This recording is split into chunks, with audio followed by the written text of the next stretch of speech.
철조망에 걸린 코트 소매, 지저대는 개소리, 숨죽여 지켜보는 낯선 집 창문.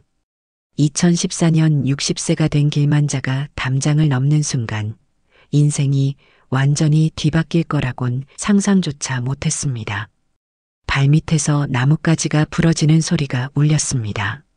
나는 재빨리 몸을 웅크렸습니다. 숨소리가 거칠어져 손으로 입을 막았습니다. 담장 너머 마당에서 검은 개 한 마리가 제 기척을 느꼈는지 짖기 시작했습니다. 제발 조용히. 가슴이 터질 듯 뛰는 심장을 억누르며 마당 구석에 쪼그려 앉았습니다. 개가 짖음을 멈추자 조심스레 기와집 창문 쪽으로 다가갔습니다. 창문에는 하얀 발이 드리워져 있었지만 창살 사이로 실내가 조금씩 보였습니다. 그 순간 제 두 눈을 의심했습니다. 아빠 왔다. 창문 너머에서 들려온 어린아이의 목소리에 제 심장이 멎는 것 같았습니다. 10살 남짓한 여자아이가 현관 쪽을 향해 뛰어갔고 그 뒤를 다른 3명의 여자아이들이 따랐습니다. 그리고 눈앞에 펼쳐진 광경은 젊은 여자, 그것도 임신한 여자가 주방에서 나와 아이들을 따라 현관으로 걸어갔습니다.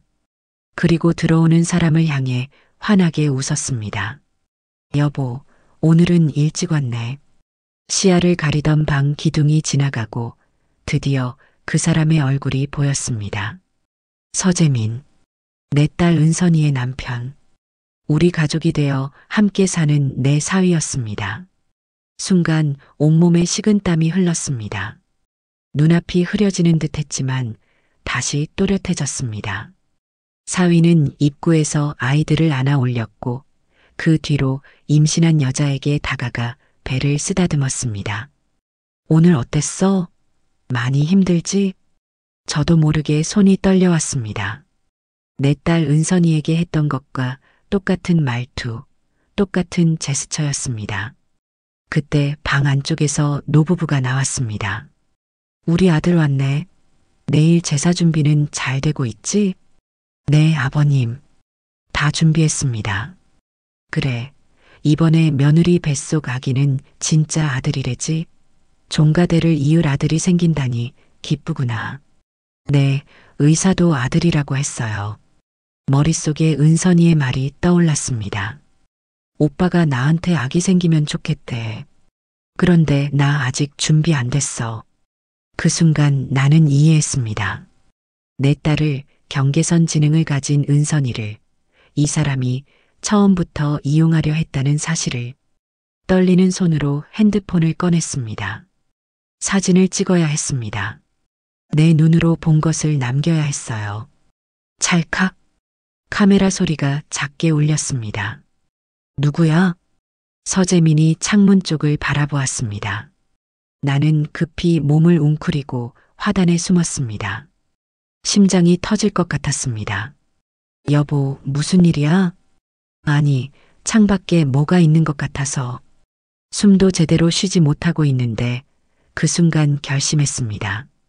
다시 떨리는 손으로 핸드폰을 들고 조용히 번호를 눌렀습니다. 여보세요? 경찰서죠? 네, 제 사위가 이혼도 안 하고 제 딸과 사기 결혼했어요. 속삭이듯 낮은 목소리로 말했습니다. 네, 증거 사진 다 찍었습니다. 지금 당장 와주세요. 전화를 끊은 후 조심스레 뒤로 물러서려는데 발밑에서 우지직 나뭇가지가 부러지는 소리가 났습니다. 집안에서 갑자기 소리가 들렸습니다. 누구야? 거기 누구냐고. 서재민의 목소리와 함께 현관문이 열리는 소리가 들렸습니다. 저는 급히 담장 쪽으로 뛰었습니다.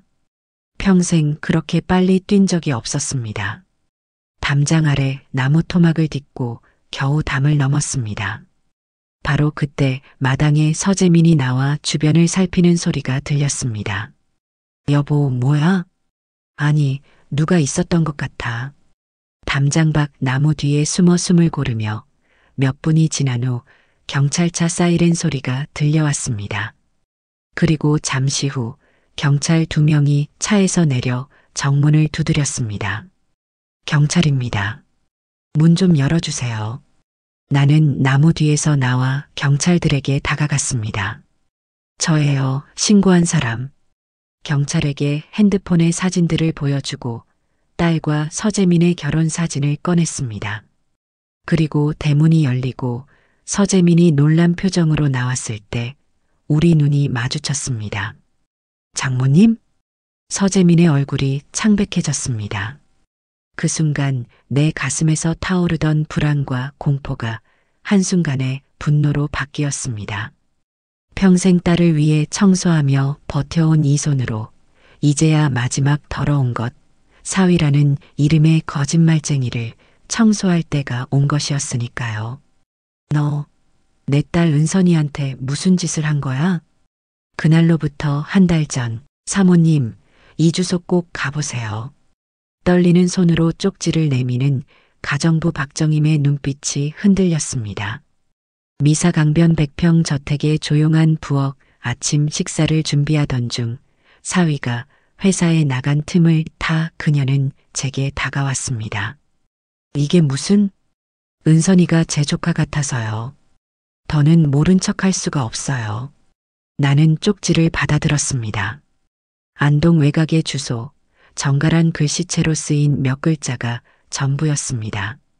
정임 씨는 은선이가 결혼하고 나서 우리 집에 들어온 지 한 달 정도 됐을 뿐입니다.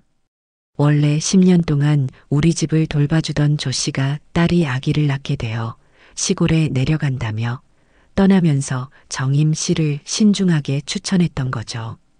처음에는 세 사람이 와서 제대로 못할까 걱정했는데 오히려 정임 씨는 은선이와 유독 잘 지냈고 살림도 척척 해냈지요. 저는 쪽지를 주머니에 넣고 평소처럼 행동했습니다. 하지만 그날 저녁 은선이가 잠든 후 정임 씨를 거실로 불렀습니다. 이게 어떤 의미인지 설명해 주세요. 정임 씨는 깊은 한숨을 내쉬었습니다. 그리고 이야기를 시작했습니다. 사모님, 제가 들어와서 얼마 후 거실 책장에서 은선이 결혼 앨범을 봤어요. 네, 우리 은선이 예쁘죠? 네, 그런데 사위 서재민 씨 사진을 보는 순간 뭔가 익숙하다는 느낌이 들었어요. 정임 씨의 눈이 흔들렸습니다.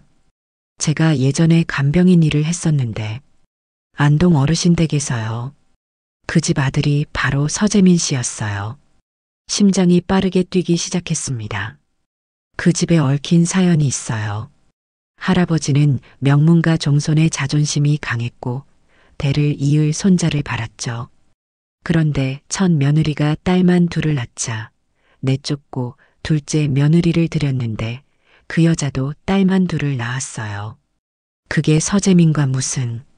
서재민 씨는 종가대를 잇기 위해 여자를 이용하는 사람이에요. 제가 간병할 때도 두 번째 결혼한 여자와 살고 있었어요. 그런데 결혼 앨범에서 사돈들 사진을 보니 바로 그 안동 어르신 가족들이더군요. 가슴이 무너지는 기분이었습니다. 그동안 아들처럼 여겼던 사위, 내 딸이 전부라고 생각했던 그 사람은 지금도 그 집에서 살고 있을 거예요. 아마도 출장 간다며 집을 비울 때마다요. 말을 잇지 못하는 정임 씨의 눈에 눈물이 고였습니다. 왜 이걸 저한테 알려주는 거죠? 이런 말도 안 되는 걸 믿어야 해요? 정임 씨는 잠시 망설이더니 자리에서 일어나 자신의 방에서 낡은 상자를 가져왔습니다. 그 안에서 꺼낸 것은 오래된 쌀 포대 영수증이었습니다. 사모님이 저를 기억 못하시겠지만 2004년 서초동 반지하방에서 살 때 그 순간 기억이 떠올랐습니다. 청소회사를 조금씩 키우던 때 강남 빌딩 입주 청소를 맡았는데 그 건물 지하에 살던 젊은 여자를 만난 적이 있었습니다.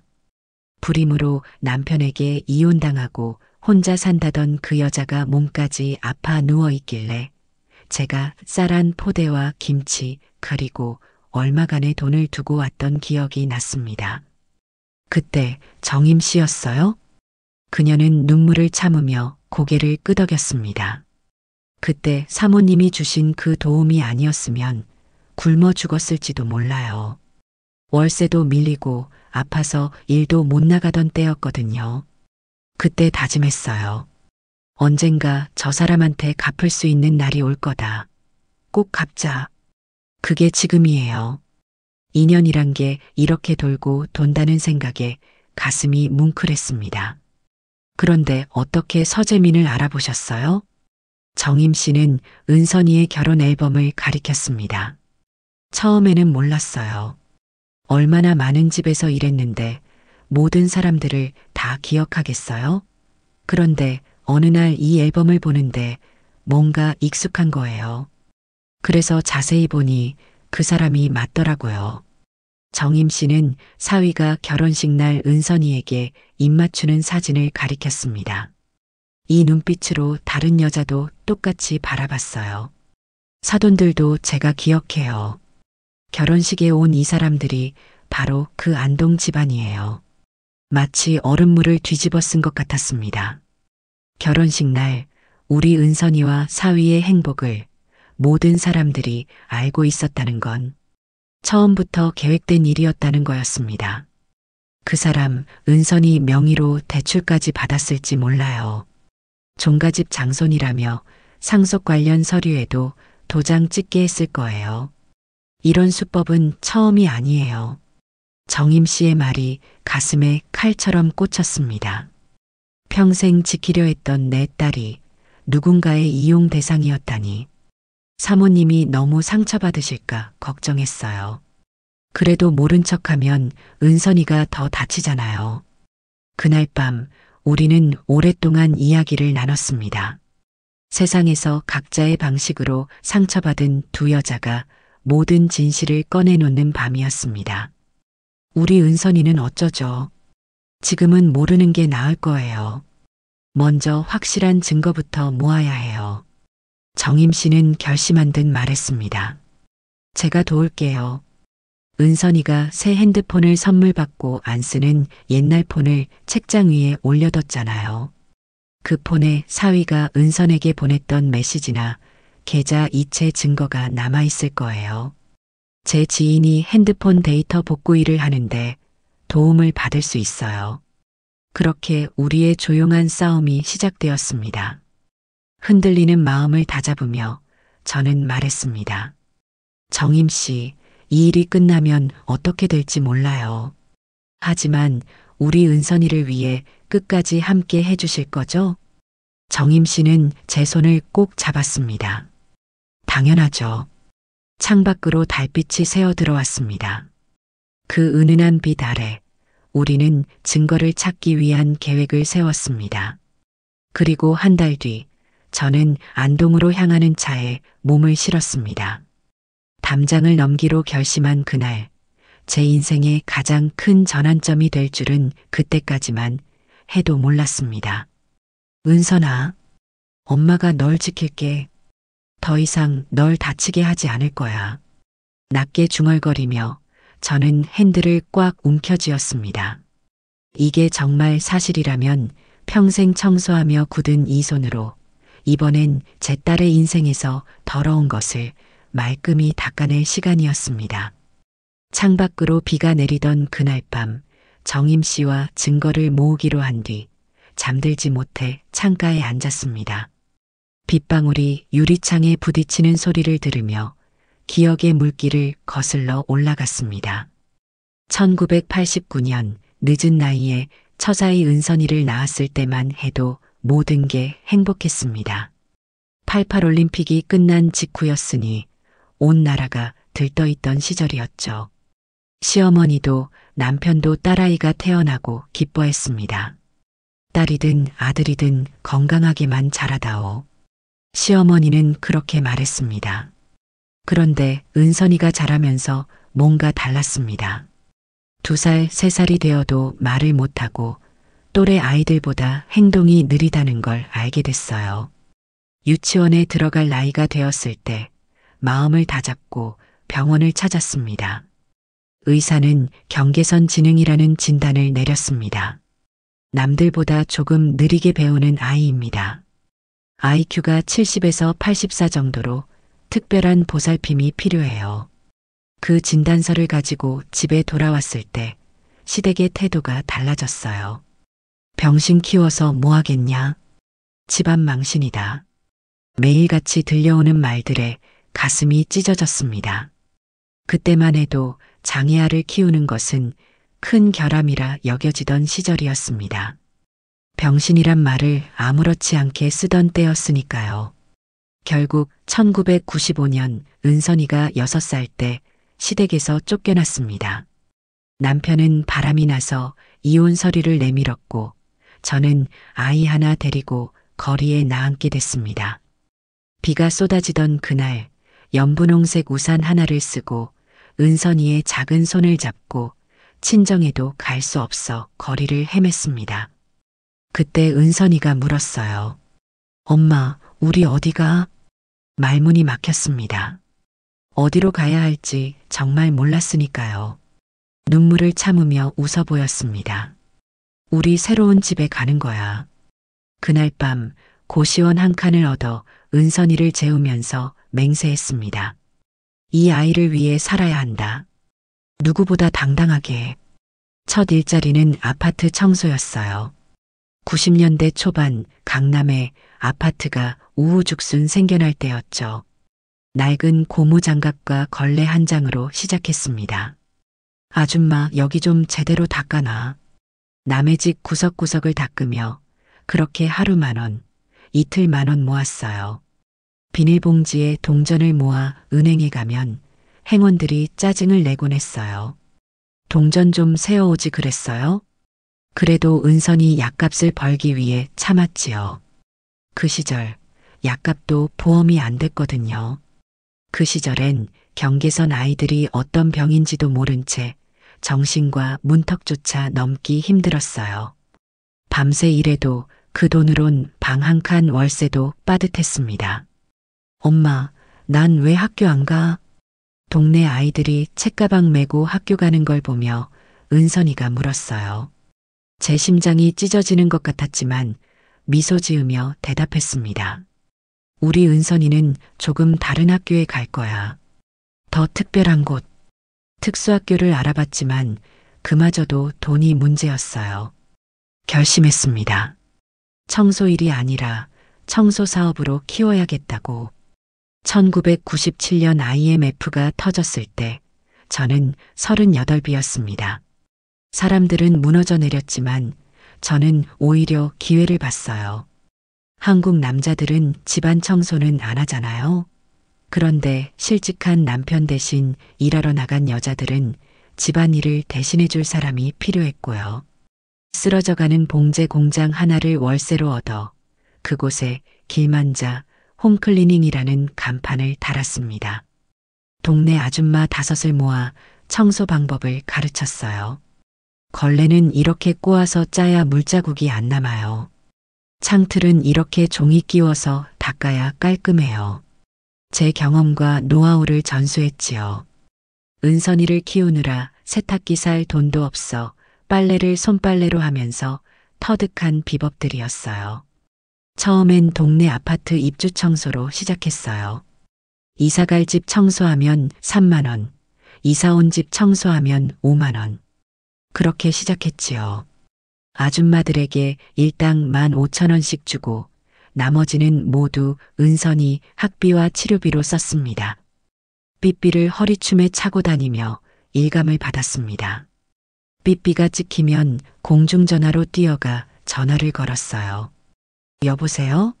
네, 길만자입니다. 오늘 청소요? 네, 지금 가겠습니다. 삐삐만 들고 지하철역마다 공중전화를 찾아 헤매던 그 시절, 은선이는 방과 후에 혼자 있는 날이 많았습니다. 저녁에 돌아가면 항상 묻곤 했어요. 은선아, 밥 먹었어? 은선이는 웃으며 고개를 끄덕였지만 가끔은 라면 봉지만 구겨져 있을 때도 있었습니다. 그럴 때마다 가슴이 미어졌어요. 2000년대 초반 정부 정책으로 재개발 붐이 일었어요. 낡은 아파트들이 새 아파트로 바뀌면서 입주 청소 수요가 폭발적으로 늘어났지요. 저는 이때를 놓치지 않았어요. 아줌마들을 셔틀버스로 실어 나르기 시작했어요. 한 번에 서너 집을 동시에 청소할 수 있었죠. 그렇게 사업이 커지면서 은선이도 조금씩 나아졌습니다. 제대로 된 치료를 받을 수 있게 되었으니까요. 우리나라에서 경계선 지능을 가진 아이들은 배려의 사각지대에 놓여 있었어요. 심한 지적장애도 아니고 그렇다고 정상적인 교육과정을 따라가기도 힘든 그 중간에 있는 아이들이었죠. 학교에서는 느린 아이, 이상한 아이로 불리며 자신감을 잃어갔습니다. 특수학교를 다니게 하니 은선이의 표정이 밝아졌어요. 점차 사회성도 좋아졌고 반복적인 일은 누구보다 꼼꼼하게 해냈습니다. 엄마, 나 멍청해? 16살이 된 은선이가 어느 날 그렇게 물었을 때 제 가슴이 찢어졌습니다. 아니, 우리 은선이는 그냥 세상을 좀 더 천천히 배우는 거야. 지금 열심히 배우고 있잖아. 2003년 큰 전환점이 찾아왔어요. 한 건물 주인이 청소 품질에 반해 건물 전체 청소를 맡기고 싶다고 했습니다. 월급제가 아닌 계약직으로요. 처음으로 제 이름으로 된 계약서에 도장을 찍었어요. 길만자 대표님, 이렇게 서명하시면 됩니다. 대표님이라는 말이 얼마나 낯설던지. 그때 저는 48, 은선이는 15이었습니다. 그 계약이 입소문을 타면서 빌딩 관리 계약이 늘어났고 2005년에는 직원이 50명까지 늘었습니다. 주로 40대, 50대 가정주부들이었지요. 일하면서 애 키운다고 지각하는 사람들은 다른 곳에선 안 쓰려고 했지만 저는 달랐어요. 지각해도 괜찮아. 애가 아프면 빨리 가. 대신 있을 땐 최선을 다해. 그 철학이 입소문을 탔나 봅니다. 직원들의 충성도가 높았고 덕분에 일의 품질도 좋았으니까요. 2008년 미국발 금융위기 때 도산하는 회사들이 많았어요. 그때 강남 빌딩 하나가 경매로 나왔습니다. 보증금으로 모아둔 돈으로 용기를 내 입찰에 참여했지요. 길만자 씨, 여자 혼자 이런 큰 빌딩 사서 어떻게 관리하실 거예요? 은행원이 대출 심사 때 그렇게 물었지만 제 대답은 간단했습니다. 제가 이미 10년 넘게 그 빌딩 청소하고 있어요. 그 건물의 구석구석, 전등이 깜빡이는 곳까지 다 알고 있습니다. 그렇게 제 이름으로 된 첫 20층 빌딩을 갖게 되었고 임대 수입으로 은선이의 미래를 더 단단히 준비할 수 있었어요. 2010년 미사강변 신도시가 본격 개발되기 시작했어요. 그땐 정부가 땅을 밀고 상가용지랑 오피스텔 부지를 조성하고 있었죠. 저는 아파트 청약보다는 상가 쪽에 눈이 갔어요.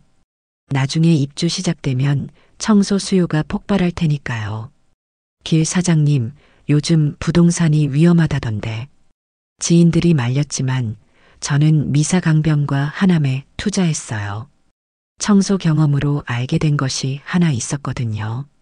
사람들이 모이는 곳엔 반드시 청소가 필요하다는 사실이요. 그 지역에 상가와 오피스텔을 매입하고 입주 청소 특화 서비스를 시작했습니다. 청소 회사를 통해 빌딩 정보를 먼저 알게 되니 좋은 물건은 경쟁 없이 살 수 있었어요. 2010년대 중반 길만자 클리닝은 직원 300명, 연매출 100억이 넘는 회사가 되었습니다. 잡지에서 청소로 1000억 만든 여자라는 제목으로 저를 인터뷰하기도 했지요. 그때 은선이는 25살이 되어 있었습니다. 복지관에서 밥배식 봉사를 하기 시작했어요. 누구보다 느리지만 진심은 깊은 아이였습니다. 복지관에서 어르신들 식사를 도와드리는 은선이는 묘하게 빛이 났어요. 대화를 잘 이어가지는 못해도 따뜻한 미소와 정성스런 손길로 어르신들의 마음을 사로잡았습니다. 특히 손이 떨리는 어르신에게 수저를 쥐어드리고 물을 따라드리는 모습에서 천사 같은 부드러움이 느껴졌습니다. 은선이 양, 오늘도 고마워. 어르신들의 감사 인사에 은선이는 그저 수줍게 웃기만 했습니다. 하지만 그 웃음에서 행복을 느낄 수 있었어요. 그러던 어느 날 은선이가 퇴근하고 돌아와 말했습니다. 엄마, 나 좋은 사람 만났어. 은선이의 눈이 반짝였습니다. 늘 걱정했거든요. 선한 우리 딸이 나쁜 사람 만나지 않을까? 그 사람 내일 집에 오기로 했어. 도시락 납품업체 팀장이래.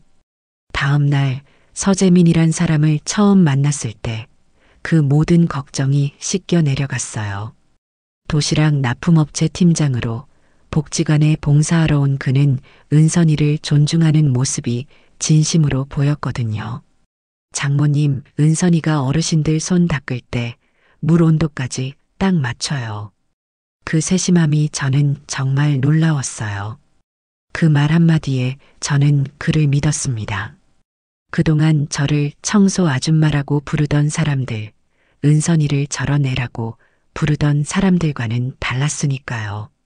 서재민이 은선이에게 청혼했을 때 저는 조금의 망설임도 없이 허락했어요. 제가 평생 모은 것의 일부를 은선이 결혼자금으로 내놓았고 미사 강변에 새로 지은 100평 저택에서 함께 살기로 했지요. 그리고 2014년 은선이와 서재민의 결혼식에서 저는 생애 처음으로 모든 게 완벽하다고 느꼈습니다. 엄마, 나 예뻐요? 결혼식 날 아침 웨딩드레스를 입은 은선이가 물었어요. 그럼 우리 은선이가 세상에서 제일 예쁘지. 그날 은선이의 웃음이 얼마나 환했는지 지금 생각해도 눈물이 납니다. 결혼 후 사위는 마치 진짜 아들처럼 살가웠고 은선이는 날마다 행복해했지요. 옛 가정부가 나가고 새로 들어온 정임씨까지 가족처럼 지내니 드디어 모든 게 제자리를 찾았다고 생각했어요. 사모님, 이 주소 꼭 가보세요. 그 쪽지를 받기 전까지는요. 창밖에 비가 그치고 아침이 밝아왔습니다. 평생 남의 더러운 것을 닦아온 제가 이제는 내 딸의 행복을 위협하는 더러운 진실을 마주해야 할 때가 온 것 같았습니다. 그날부터 저는 서재민의 이중생활을 의심하며 주소를 찾아내고 며칠씩 집을 지켜보며 증거를 모았습니다. 은선이가 오빠가 자주 출장을 가서 집에 안 들어온다고 말할 때마다 가슴이 찢어졌습니다. 그리고 마침내 오늘 그 남자의 비밀을 밝혀낼 순간이 왔습니다. 담장을 넘어 그 집의 창문으로 본 광경은 제 예상보다 훨씬 끔찍했습니다. 너, 내 딸 은선이한테 무슨 짓을 한 거야? 서재민의 얼굴에서 모든 색이 빠져나갔습니다. 그의 뒤로 사돈 어른이 지팡이를 짚고 놀란 표정으로 마당으로 나왔습니다. 아니, 이게 누구야? 길 여사가 아닌가? 사돈의 눈이 제 손에 든 핸드폰으로 향했고 창문을 통해 보이는 집 앞모습, 그리고 제가 몰래 담장을 넘어온 상황을 파악하는 순간 그의 표정이 굳어졌습니다. 이게 무슨 짓이오? 당장 우리 집에서 나가시오. 남의 집 담장을 넘어 이런 짓을 하는 거요? 이건 불법 침입이요. 사돈은 화를 참지 못하고 핸드폰을 꺼내 들었습니다. 당장 경찰을 부르겠소. 이건 명백한 불법이요. 불러보세요. 제가 먼저 신고했으니 곧 도착할 겁니다. 제 차분한 대답에 모두가 깜짝 놀란 표정을 지었습니다. 서재민이 자신의 얼굴색을 되찾으며 급히 제게 다가왔습니다. 장모님, 오해가 있는 겁니다. 제가 설명할 수 있어요. 그의 눈빛이 달라졌습니다. 그동안 은선이 앞에서 보여주던 따뜻하고 다정한 사위의 모습은 온데간데 없고 낯선 사람이 된 것 같았습니다. 뭘 설명해? 이미 다 봤어. 임신한 여자, 4명의 딸아이들. 모두 너의 가족이잖아. 서재민이 더듬거리며 변명을 시작했지만 그때 집안에서 임신한 여자가 나왔습니다. 그녀의 배는 7개월은 됐을 정도로 불러 있었고 그 뒤로 여자아이들이 호기심에 찬 눈으로 저를 바라보았습니다. 무슨 일이에요, 여보? 임신한 여자의 목소리에 마당이 일순간 조용해졌습니다.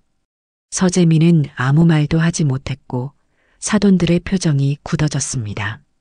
사이렌 소리가 점점 가까워졌습니다. 결국 제가 신고한 경찰이 도착한 것이었죠. 2명의 경찰관이 대문을 통해 들어왔습니다. 신고받고 왔습니다. 무슨 일이신가요? 사돈 어른이 먼저 나서며 소리쳤습니다. 이 여자가 우리 집에 불법 침입했소. 당장 체포해 주시오. 경찰은 상황 파악을 위해 모두에게 진정하라고 요청했습니다. 저는 떨리는 목소리로 설명했습니다. 제가 신고한 길만자입니다. 이 사람은 제 사위 서재민이에요. 제 딸과 결혼한 상태에서 여기서 다른 가족과 살고 있어요.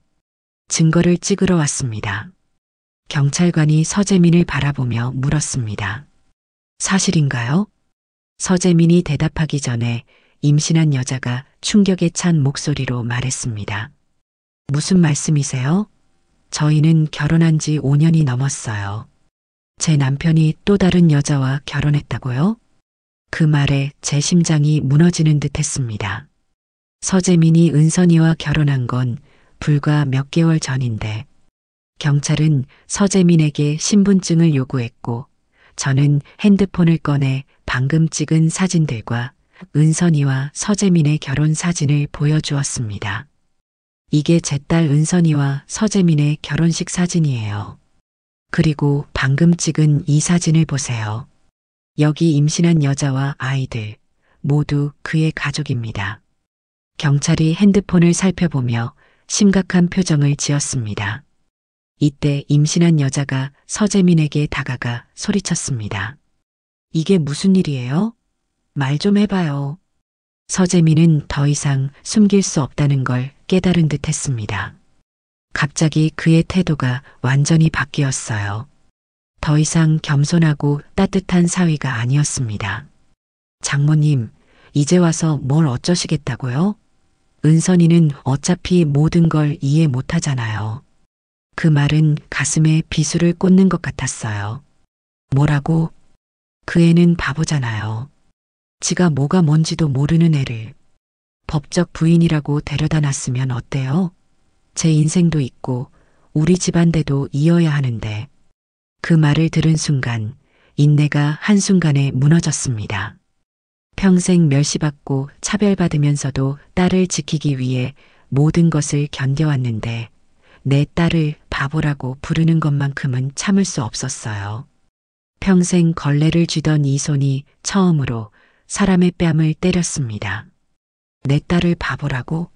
너 같은 인간이 뭘 안다고. 서재민의 뺨에 손자국이 선명하게 남았습니다. 임신한 여자는 충격에 입을 가렸고 아이들은 울기 시작했습니다. 경찰이 급히 저와 서재민 사이에 끼어들었어요. 진정하세요. 서재민의 눈빛이 달라졌어요. 완전히 가면을 벗은 날것의 얼굴이었습니다. 장모님도 알잖아요. 그 딸내미가 얼마나 쓸모없는지. 난 그 돈이 필요했을 뿐이라고요. 사돈 어른이 지팡이를 내리치며 소리쳤습니다. 그 바보는 우리 집안에 들릴 수 없는 애지. 종가대를 어떻게 잇겠어. 우리 서재민이는 3대 독자 장손이야. 아들만 필요하다고. 경찰은 상황이 심각해지자 서재민을 진정시키고 모든 사람의 신분증을 확인했습니다. 그리고 저에게 다가와 말했습니다. 불법 침입건은 일단 보류하고 중혼 의혹에 대해 조사하겠습니다. 모두 진술을 위해 경찰서로 오셔야 할 것 같습니다. 서재민의 진짜 아내는 충격에서 벗어나지 못하고 방금 들은 사실을 이해하려 애쓰고 있었습니다. 그녀가 서재민에게 다가가며 물었습니다. 당신 정말 다른 여자와 결혼했어요? 그것도 장애가 있는 여자와? 이걸 어머님, 아버님 모두 알고 있었던 거야? 서재민은 대답하지 않았지만 사돈이 답했습니다. 그 애의 돈이 필요했고 우리는 확실히 아들 낳아줄 여자가 필요했어. 바보는 아이를 제대로 키울 수도 없으니 출산 후에는 어차피 도로 데려올 생각이었어. 그럼 며느리 네가 키우면 된다. 넌 우리 며느리인 거야. 그 말에 저는 완전히 식었습니다. 이게 단순한 이중생활이 아니라 처음부터 계획된 사기라는 걸 깨달았어요. 제 딸은 그저 이용당한 것이었습니다. 임신한 며느리는 기막혀 말도 못하고 울음을 터뜨렸고 아이들은 어머니 옆에 서서 겁에 질린 채 저를 바라보았습니다. 그들도 피해자였던 거죠. 경찰은 서재민에게 다가가 조용히 말했습니다. 일단 경찰서로 가야겠습니다. 심각한 혐의가 있어 보이네요. 사돈은 여전히 소리치고 있었습니다. 집안일로 무슨 경찰서야. 이게 무슨 망신이야. 우리 집안이 어떤 집안인데 저 여자가 무슨 증거로 이러는 거요? 경찰이 사돈을 진정시키려 했지만 노인은 계속해서 소리쳤습니다. 우리 집안의 병신은 들릴 수 없어. 종가대를 이어야 해. 그 순간 경찰조차 놀란 표정을 지었습니다. 이런 노골적인 차별과 증오에 모두가 경악했어요. 저는 담담하게 그들을 바라보았습니다. 제 딸은 경계선 지능이지만 사람의 마음은 그 누구보다 잘 알아요. 그리고 저는 평생 남들의 더러운 걸 치워온 사람입니다. 그 말에 노인의 표정이 일그러졌습니다. 더러운 거? 당신이 뭐라고? 네, 더러운 거요. 제가 청소하며 평생 배운 게 하나 있어요. 아무리 번지럴한 집에도 구석구석 쌓인 먼지가 있다는 거. 그리고 그 먼지는 결국 다 드러난다는 거죠.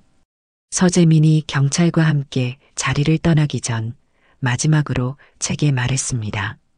이제 은선이한테 어떻게 설명할 건데요? 그 바보가 이해할 수 있을까요? 그 말에 저는 천천히 그에게 다가갔습니다. 그리고 경찰의 제지에도 아랑곳 않고 그의 얼굴 가까이 다가가 작은 목소리로 말했습니다. 내 딸이 바보가 아니라 너희들이 인간이 아닌 거야. 두고 봐. 내가 어떻게 하는지. 서재민의 얼굴에서 모든 혈색이 사라졌습니다. 평생 처음 마주한 이런 종류의 분노, 엄마의 분노 앞에 그는 아무 말도 할 수 없었습니다. 경찰차 문이 닫히고 서재민이 떠난 후에도 사위의 가족들은 여전히 현관에 서 있었습니다. 임신한 며느리는 충격에서 벗어나지 못한 채 가만히 서 있었고 아이들은 울고 있었어요. 저는 그 자리를 떠나기 전 임신한 며느리에게 마지막으로 말했습니다. 당신도 피해자인 것 같네요. 하지만 제 딸은 당신 아이들보다 더 순수해요. 그 아이는 세상의 가면을 알지 못하거든요. 차에 타고 시동을 걸기 전 저는 거울에 비친 제 얼굴을 보았습니다. 제 얼굴에 깊게 패인 주름과 눈가의 그늘, 그리고 그 눈에 타오르는 불꽃. 그것은 제가 평생 느껴본 적 없는 종류의 분노였습니다. 은선아, 엄마가 널 지킬게. 핸들을 꽉 쥐고 저는 미사강변의 집으로 향했습니다. 딸에게 이 진실을 어떻게 전할지, 어떻게 이 상처를 감싸 안아줄지 그 생각뿐이었습니다. 미사강변 저택으로 돌아오는 길 핸들을 쥔 제 손이 떨리고 있었습니다. 경찰과의 만남 이후 서재민과 그 가족들은 집에 남았고 저는 경찰서에 진술서를 제출한 후 집으로 향했습니다. 경찰은 중혼 의혹에 대해 서류 조사를 진행하겠다고 했습니다. 이런 사건은 즉시 체포가 아니라 증거 수집과 조사 후 소환 절차를 거친다고 했지요. 제 머릿속에는 오직 한 가지 생각뿐이었어요. 은선이에게 어떻게 말해야 할까?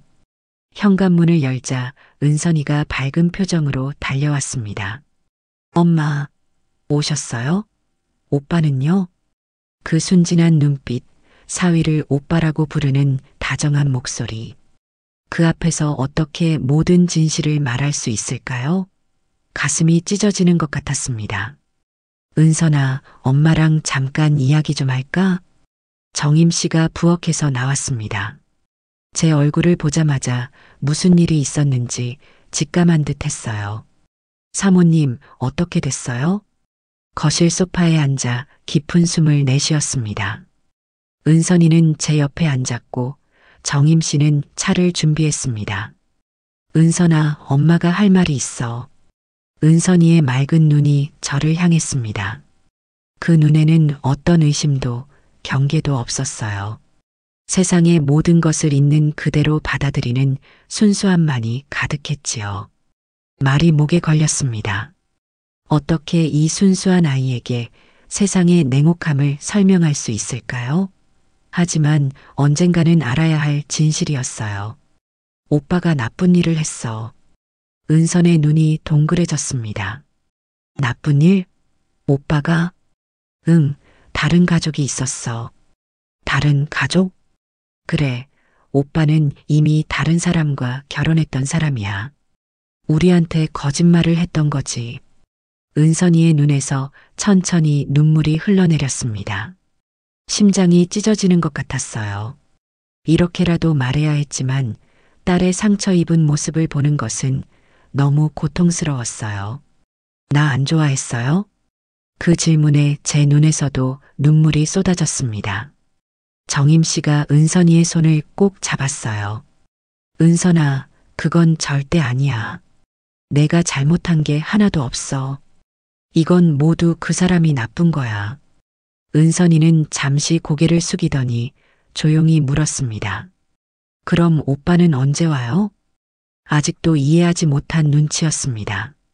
저는 은선이의 손을 꼭 잡고 눈을 마주쳤습니다. 은선아, 오빠는 이제 안 와. 우리랑 더 이상 같이 살 수 없어. 왜요? 거짓말했기 때문이야. 그리고 내게 상처를 줬어. 은선이의 눈에서 눈물이 멈추지 않았습니다. 저는 딸을 품에 안았고 정임 씨도 함께 어깨를 감싸 안았습니다. 세 사람이 한동안 아무 말 없이 울었어요. 다음 날 아침 정임 씨의 도움으로 은선이는 평소처럼 복지관에 갔습니다. 아무것도 모르는 척 웃으며 배웅했지만 문이 닫히자마자 주저앉아 울었어요. 그날 오후 경찰서에서 연락이 왔습니다.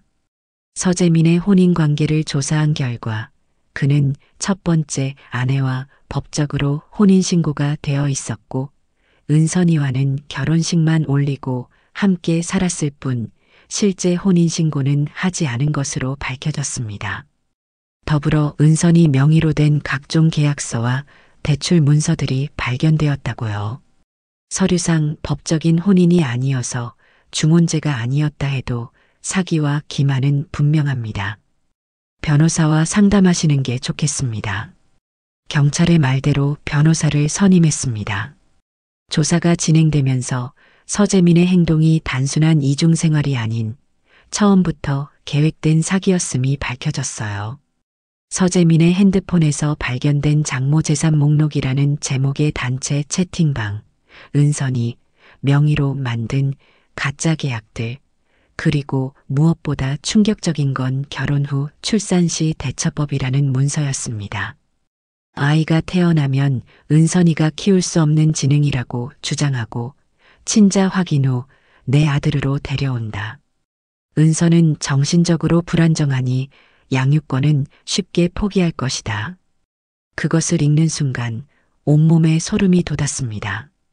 이건 그저 욕심 많은 남자의 이중생활이 아니었어요. 처음부터 계획된 악의적인 사기였던 거죠. 일주일 뒤 검찰은 서재민을 사기죄와 재산권 침해로 기소했습니다. 그의 부모도 공범으로 수사 대상이 되었고요. 언론은 명문가 종손의 결혼 사기 사건으로 이를 보도했습니다. 은선이에게 오빠의 진짜 모습을 알려준 건 참 힘든 일이었지만 놀랍게도 딸아이는 생각보다 빨리 회복되고 있었습니다. 물론 가끔 밤에 울기도 했지만 낮에는 여전히 밝은 표정으로 복지관에 다녔어요. 엄마, 나 오늘 새로운 어르신 만났어요. 손이 많이 떨리시는 분인데 내가 수저 잡는 거 도와드렸어요.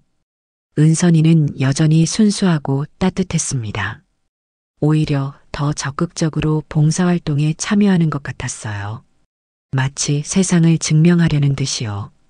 법원의 판결이 나오기 전 서재민의 변호사가 찾아왔습니다. 합의를 원합니다. 모든 민사소송을 취하하시면 서재민 씨가 가지고 있는 재산의 절반을 드리겠다고 합니다. 저는 차가운 미소를 지었습니다. 합의는 없습니다. 저는 평생 제 딸이 행복하게 살 수 있는 환경을 만들기 위해 노력했어요. 그 애를 이용한 사람들은 반드시 법의 심판을 받아야 합니다. 한 달 뒤 법원은 서재민에게 징역 3년을 선고했고 그의 부모에게는 집행유예와 함께 사회봉사 명령이 내려졌습니다. 그리고 은선이 명의로 사기 계약된 모든 서류는 무효가 되었으며 상당한 액수의 손해배상금이 결정되었습니다. 어느 언론사가 저를 인터뷰하기 위해 집을 찾아왔을 때 저는 이렇게 말했습니다. 제 딸은 경계선 지능을 가졌지만 그 아이의 마음은 그 누구보다 따뜻합니다. 그런 아이를 이용하려 한 사람들, 그들이야말로 진정한 경계선 인간이 아닐까요? 그 인터뷰가 나간 후 비슷한 피해를 입은 다른 장애인 가족들의 연락이 이어졌습니다. 처음에는 몇 통의 전화였지만 점차 늘어나 결국 경계선 지능 권익보호 모임이라는 작은 모임이 형성되었어요. 길 대표님 덕분에 우리도 용기를 얻었어요. 모임이 커지면서 저는 결심했습니다.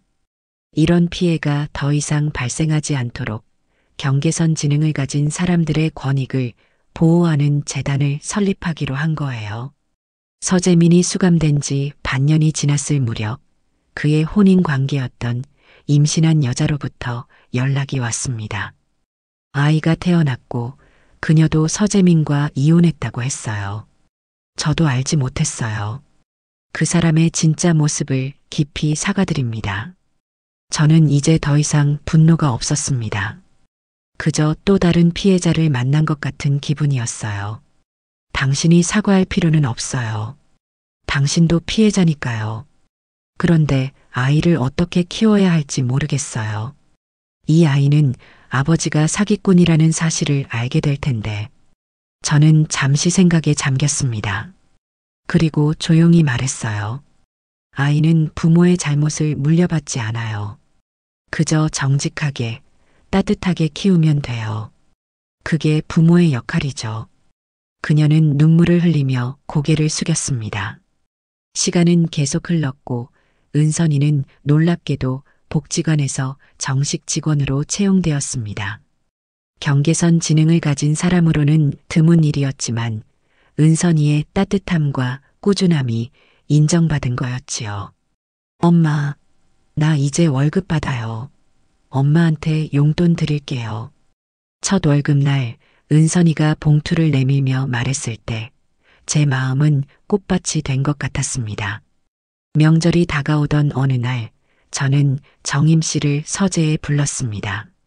정임 씨, 제가 할 말이 있어요. 정임 씨가 긴장한 표정으로 앉았습니다. 네, 사모님. 사모님이라고 부르지 말아요. 이제 그냥 언니라고 불러요. 정임 씨의 눈이 커졌습니다.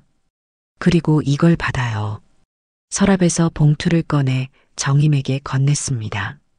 이게 뭐예요? 하남에 있는 집 등기권리증이에요. 정임 씨 이름으로 해뒀어요. 정임의 얼굴이 놀라움으로 물들었습니다. 무슨 소리세요? 저는 그런 걸 받을 수 없어요. 들어봐요. 이건 정임 씨 덕분에 우리 가족이 다시 찾은 행복에 대한 작은 보답이에요. 집은 세를 놓고 월세를 받으면 돼요. 우리는 계속 함께 살고 정임 씨는 앞으로의 삶을 위한 든든한 배경이 생기는 거죠. 은선이가 방에서 나오며 정임의 손을 잡았습니다. 정임 이모 받아요. 우리 계속 같이 살 거잖아요. 정임의 눈에 눈물이 고였습니다. 아마도 평생 자기 집 한 번 가져보지 못했던 그녀에게 이건 단순한 부동산이 아닌 인생의 안정과 인정을 의미하는 것이겠지요. 고마워요, 언니. 그렇게 우리 세 사람은 서로에게 새로운 가족이 되어갔습니다. 혈연으로 맺어진 게 아니라 서로의 상처를 이해하고 보듬어주는 진짜 가족으로. 경계선 진흥권익보호재단 창립식 날, 은선이는 제 옆에서 내내 손을 잡고 있었습니다. 그리고 많은 사람들 앞에서 처음으로 마이크를 잡았어요. 안녕하세요. 저는 김은선입니다. 잠시 떨리는 목소리로 시작했지만 곧 힘을 얻었습니다. 저는 생각이 좀 느린 사람이에요. 하지만 마음은 따뜻해요. 제 엄마가 항상 그렇게 말했거든요. 사람은 머리가 아니라 마음으로 사는 거라고요. 저는 이제 제 마음을 믿어요. 그리고 여러분도 믿어주세요. 사람들은 모두 일어나 박수를 보냈고 저는 눈물을 참을 수 없었습니다. 정임 씨도 조용히 눈물을 닦았지요. 그날 저녁 집으로 돌아오는 차 안에서 은선이가 물었습니다. 엄마, 나 정말 잘했어요? 응, 우리 은선이가 세상에서 제일 잘했어. 은선이는 행복하게 웃으며 창밖을 바라보았습니다. 그리고 조용히 말했어요. 엄마가 나를 지켜줬으니까 이제 내가 다른 사람들도 지킬래요. 저는 운전하면서도 눈물이 흘렀습니다. 이것이 진정한 승리였습니다. 누군가의 악의와 계획에도 불구하고 우리 은선이는 더 강하고 따뜻한 사람으로 성장하고 있었으니까요. 그래, 우리 은선이가 그럴 수 있을 거야. 자매의, 모성애, 그리고 진정한 가족의 의미. 이것이 제가 평생을 걸쳐 깨달은 가장 소중한 것들입니다. 그리고 제게는 그 무엇과도 바꿀 수 없는 두 사람이 생겼습니다. 손에 남은 세월의 흔적을 바라보며 저는 미소 지었습니다.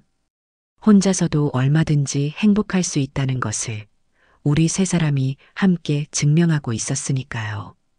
2024년 5월의 어느 아침 미사 강변 저택 테라스에 70세가 된 저는 조용히 앉아 있었습니다. 따스한 봄 햇살이 얼굴을 비추고 정원의 개나리꽃이 바람에 살랑거렸습니다. 엄마, 나 출발할게요. 은선이가 가방을 메고 현관에 서 있었습니다. 이제 37이 된 딸은 복지관으로 출근하는 길이었습니다. 그녀의 운전면허증이 목걸이에 매달려 있었지요. 조심히 다녀와. 문이 닫히고 자동차 시동 거는 소리가 들렸습니다. 창가로 다가가니 은선이가 핸들을 잡고 천천히 차를 몰고 가는 모습이 보였어요. 처음 운전을 배울 때 얼마나 열심히 연습했는지 그 모습이 아직도 생생했습니다. 정임 씨가 차 한 잔을 들고 테라스로 나왔습니다. 우리 은선이가 정말 대단해졌죠? 저는 고개를 끄덕였습니다. 10년 전 그 상처를 딛고 지금은 복지관 직원으로 일하며 스스로의 길을 걷고 있는 딸이 자랑스러웠습니다. 테이블 위에는 오늘 열릴 경계선 진흥 권익보호재단 10주년 행사 초대장이 놓여 있었습니다. 은선이가 직접 디자인한 초대장이었지요. 세월이 참 빠르네요, 언니. 정임 씨는 이제 제 동생처럼 때로는 친구처럼 지냈습니다. 그녀가 준 쪽지 한 장이 우리의 인생을 바꾸어 놓은 지 10년이 지났습니다. 저택 거실벽에 걸린 사진 한 장이 눈에 들어왔습니다. 세 사람이 함께 찍은 사진이었습니다. 가운데 은선이, 양옆으로 저와 정임 씨. 우리는 손을 잡고 환하게 웃고 있었어요. 세월은 흘러도 변하지 않는 것이 있습니다. 사랑과 진실, 그리고 용기. 담장을 넘어야 했던 그날의 선택이 우리에게 가져다 준 행복입니다. 정원의 핀 꽃들을 바라보며 미소 지었습니다. 담장 대신 이제 그곳에는 꽃이 피어 있었으니까요. 진짜 가족은 피가 아니라 서로를 지켜주는 사람들이지. 그것이 평생을 살아오며 깨달은 가장 소중한 진실이었습니다. 오늘 이야기가 마음에 드셨다면 좋아요와 구독, 알람 설정 잊지 마세요. 또 이야기를 보시고 마음에 남은 장면이 있으셨다면 댓글로 나눠주세요. 선생님의 한마디가 또 다른 분께 깊은 울림이 될 수 있습니다. 늘 감사합니다. 건강이 최고입니다. 하루 한 번 운동 잊지 마셔요.